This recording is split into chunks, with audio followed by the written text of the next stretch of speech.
Thanks everyone for joining. My name is Juliusz. I work at Farfetch, and today I'll be talking about monitoring DBT projects. The agenda of my short presentation is as follows. Firstly, I'll say a few words about Farfetch, then I'll say a few words about myself. Then I'll briefly introduce how DBT is set up at Farfetch, and then I'll jump into the main part of my presentation, which is monitoring DBT projects. And lastly, we'll have 10 minutes for Q&A, unless I run over time. So for those of you who don't know Farfetch, if it's not easy enough to guess from how the presentation template looks like, we are a luxury fashion company. We were founded in 2007 by José Neves, our Portuguese CEO, and the company still has a large footprint in Portugal. A lot of our staff are based in Portugal. We started as an e-commerce marketplace for luxury boutiques around the world. So we are not your usual retailer with their own warehouses. We connect consumers in over 190 countries with boutiques in over 50 countries. And we have over almost 1,400 brands on our platform at the moment. And apart from our original business, we now also, our businesses include Browns and Stadium Goods, which are boutiques owned by Farfetch itself, as well as the New Guards Group, which is a fashion group, which most notably includes Off-White. We also offer a range of enterprise solutions, for example, the Farfetch Platform Solutions, which is an e-commerce solution for luxury retailers, as well as a more recent development, the Store of the Future, which is a platform designed to connect the offline and online experience. My name is Juliusz, and I'm a senior BI developer. I joined Farfetch in October 2020 and started using DBT soon after that. I think this is testimony to how intuitive DBT is. And I work for the Reporting Solutions Hub team. We are a central data team, so we don't produce any business-oriented BI content on our own. Our role is to create guidelines, policies, training, advice, and tools for our large BI community to help them use data in the best possible ways. In terms of our DBT setup, our current tech stack includes BigQuery, which is our warehouse, DBT, of course. Our DBT commands are orchestrated in Airflow. At the moment, we don't use DBT Cloud, and users access our reports through Looker. And so this slide comes from a Medium article, which describes different approaches to organizing DBT projects. And I think among these approaches, the one that resembles the most is the microservices one. So instead of a single DBT project, we have one project per team. This is partially because of data privacy concerns. We might not want the payroll team to share the data with the marketing team, etc., etc. So they have their own GCP projects, they have their own DBT projects, they have their own Git repositories. Okay, so let me jump into the main part of my presentation, monitoring DBT projects. So I want to give you an introduction to two initiatives that I've been working on recently with the goal of centrally monitoring all those separate DBT projects that our BI teams own. So at a high level, the goal is to track variation in DBT models' performance over time, identify the causes of drops in performance, and suggest ways to remediate performance issues. In terms of previously existing solutions, there have been a number of in-house and externally provided reports on BigQuery activity that show metrics such as slot minutes, number of concurrent queries, peak slot usage by reservation, concurrent active jobs in the same project. On the left-hand side, you can see some screenshots from some of these reports. And the problem with that is that they offer no clear explanation of the causal relationship between these metrics and model performance, and they offer no suggested actions. So without a commentary, it's difficult to make sense of these metrics for someone with little experience in BigQuery like myself, let alone a BI analyst with no experience in data engineering. In other words, it just doesn't tell any story. For example, what does it mean that we have experienced a decrease in slot minutes? Is this a positive thing? Is that a negative thing? Obviously, it depends on the context and what you are trying to achieve. So this is the problem that I've been working with. And the solution, as a solution, I try to create a more action-oriented solution that could help DBT developers spot performance issues, identify the causes, and take action to remediate them. So the first step was to define what I mean by performance problems, by performance issues, and from the perspective of a BI developer. And I defined two performance problems. One is longer model runtimes. So when you experience running the same model and it takes longer than usually, delivering the results later. And secondly, jobs failing due to resources exceeded errors. So there are a number of errors. Most errors that we receive are invalid query, but they're not performance issues. So I limited the errors to resources exceeded here. And the second step was to identify the possible causes of these problems. And here I identified two sort of categories of potential causes. One is a change in data size or shape, which includes both changes in the data source, either it becoming bigger or it becoming more complex, more skewed, for example, as well as on the destination table side. So more complex queries, a removal of a filter, an addition of a complicated join. So these are all in this category. And secondly, an infrastructure issue. So less slots available. So for those of you who might not be working with BigQuery using different vocabulary, less resources available. We are running the same query on the same data, but there's more competition for resources, and therefore it runs slower or it fails. And now the third part of this thought exercise, of this research exercise, was to try to find some indicators that could help DBT developers identify which of these causes is responsible for the decreasing performance.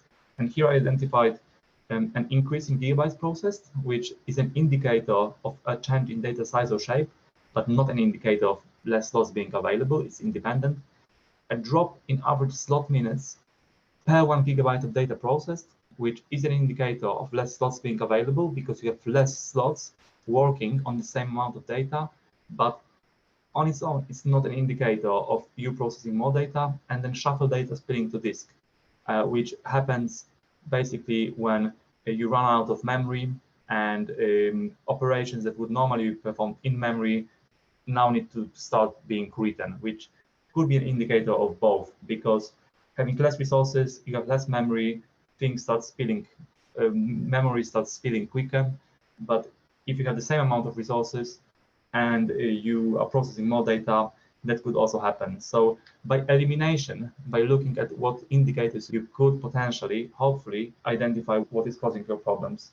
So in terms of the implementation, it's very simple. I'm using the BigQuery information schema drop metadata as the source. I materialize it daily in DBT, and I visualize it at project level at the moment in Looker. I plan to visualize it at DBT model level soon.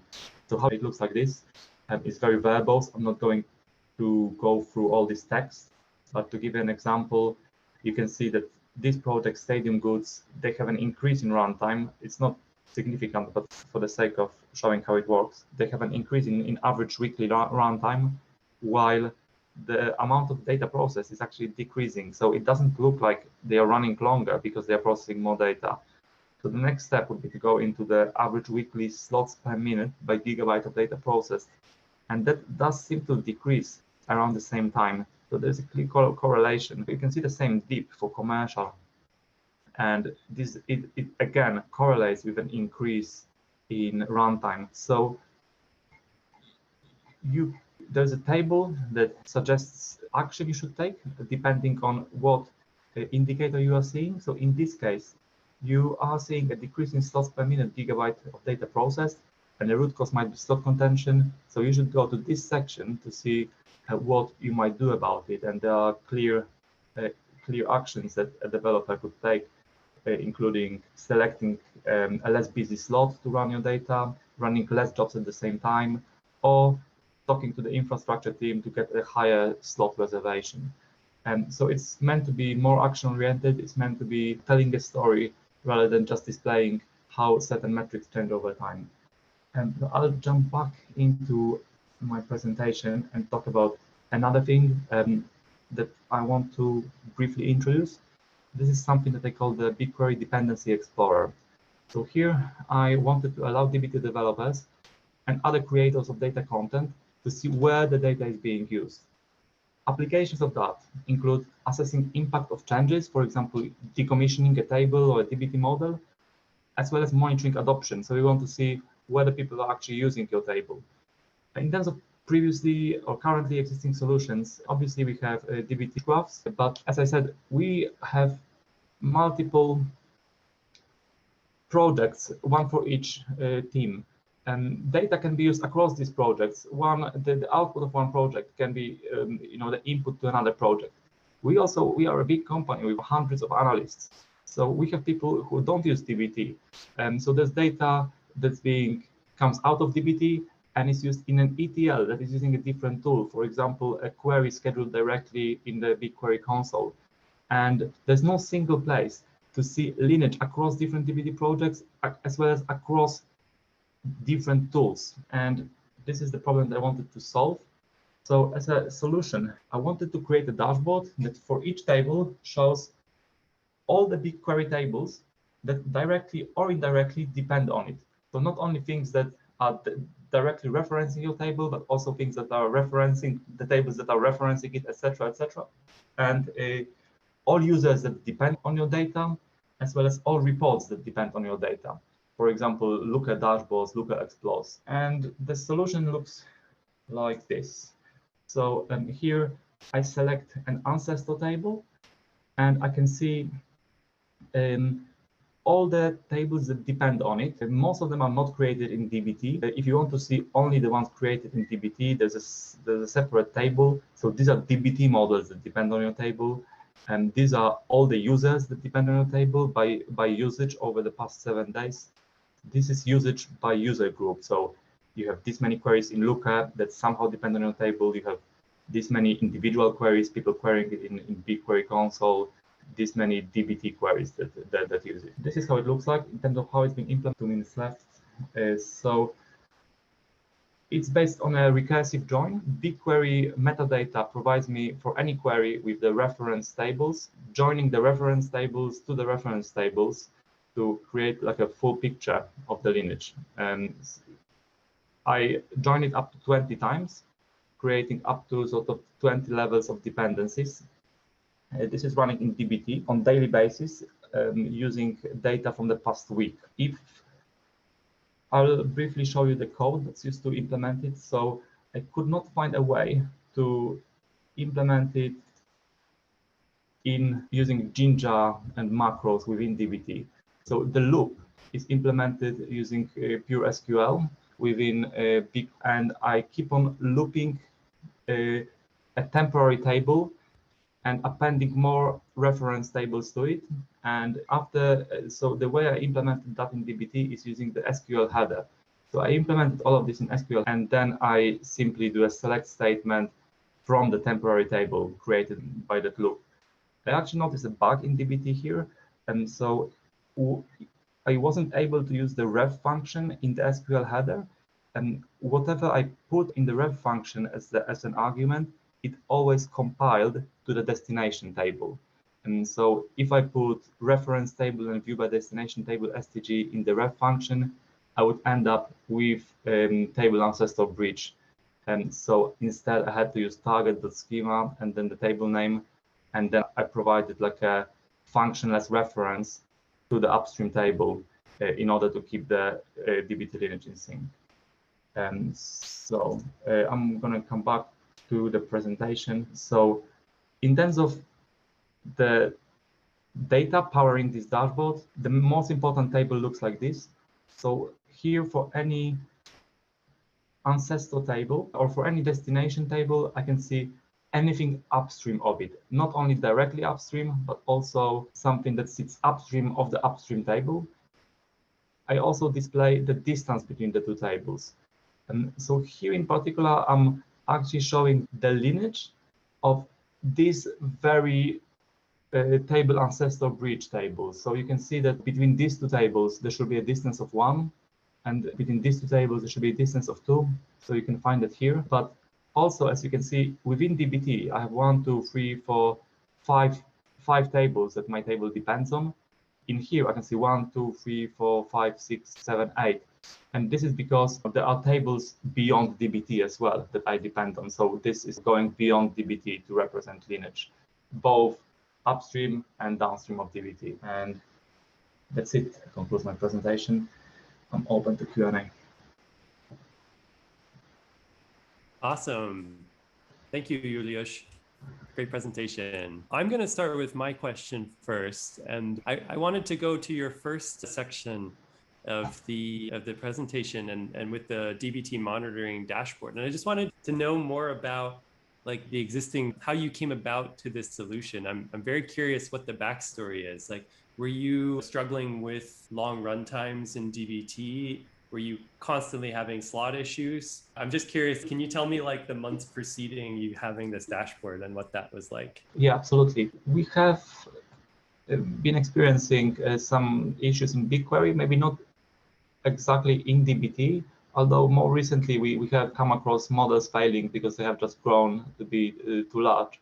But we have been experiencing BigQuery slowness, or we have been experiencing queries being queued up.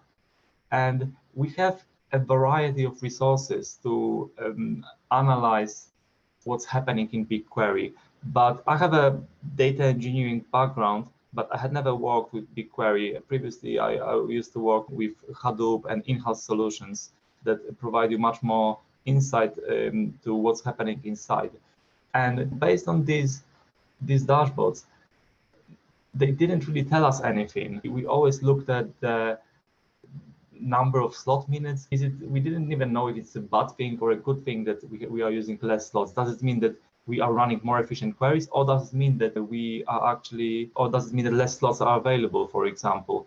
So I didn't have that understanding of what it means and how we can understand the causes of slowness, how we can understand why those periods of decreased performance, why certain jobs are failing, why we are experiencing this. And that's why I read a lot of articles, a lot of Google documentation, and talked to the engineering teams, trying to understand it better. So hopefully I get a better understanding. This is an early testing phase, I would say. I've introduced it only, I think, 2 weeks ago, but I think it's already given us some insights about why certain jobs, certain projects are performing better than the others. For example, if you look at Omni tracking, it has 1,000, like an average of around 1,000 gigabytes of data processed weekly in comparison to other projects that oscillate in between 5 and 150. And this is helpful. In terms of the slots, for 1 gigabyte of data processed, they have around 5 slots. This is much less than the other projects because they're just processing so much more while having the same reservation, and therefore they have a much higher shuffle. Therefore, they have resources exceeded. Yeah. Thanks for that. I'm going to call on the next person. Cal, can you come off mute and introduce yourself and ask your question? Cool. Hello. Thank you for the talk. It was really interesting. I just had a question about the kind of dependency graph that you built up. You said that it showed Looker, but I guess, does it show kind of the individual looks and dashboards that various tables are used in if I search for a table, or will it just say it's been used in Looker X number of times? Or X queries? Good question. Good question. So it does normally show all of that, but this data is coming from Looker System Activity Explorer. And I don't know if it's a global issue for Looker or just for Farfetch, but they've been missing this data for the past 2 weeks. That's why it's not here. Normally, I think it's back in the Looker database, but we haven't run a script to fill it back in. So it does show you the individual looks, the individual explores, and the individuals who are running the queries as well. And this data comes from the Looker System Activity Explorer. It's just a provider issue that this data, there's a gap in the provision of this data over the past weeks. Cool. Yeah, that's really cool. Thanks. Yeah, because I guess because it's in Looker, you get access to all of those Looker system tables and stuff. Yeah, that makes sense. Awesome. Yeah, absolutely. Awesome. Thank you, Cal. Next, I want to get Liam. Can you come off mute, introduce yourself, and ask your question? Yeah. Hi, I'm Liam. I'm a senior BI engineer. I was very interested about the monitoring, and I was just wondering what process you went through to determine which metrics were the most important to track. That is a good question. In terms of the problems, the problem that we are experiencing. We used to display, or we still do, display a lot of metrics, and we have regular meetings, maybe not on the DBT side, but on the Looker side. We have regular meetings where we discuss performance, and it's often said that our slot usage has decreased, our slot usage has increased, and people frankly don't care, people on the business intelligence side, because why would they? Especially if we are on a flat rate for GCP and we are being charged the same amount regardless of how many slots we are using. People don't actually care about all those metrics happening in the background. So I based it on the requests that I get as the central DBT sort of data team. I get a lot of requests for advice, requests for consultancy sort of services, and these are usually related to either models running very slowly or models failing. So that was, I think, this is how I determined what the problems are. And from there, I mainly researched the Google documentation, talked to the engineering and infrastructure teams that we have, also talked to Google to try to understand why this is happening, why these two problems are occurring.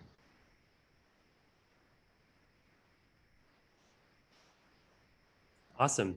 Thanks for the question. We do have one quick question. We have about 1 minute remaining. Yolanda, if you can come off mute and quickly ask your question. Yes, I'm still very new to DBT, so I was just wondering if you have multiple individual DBT projects, can you have a central sources.yaml file to create the lineage graph, or that's just not a possibility at the moment?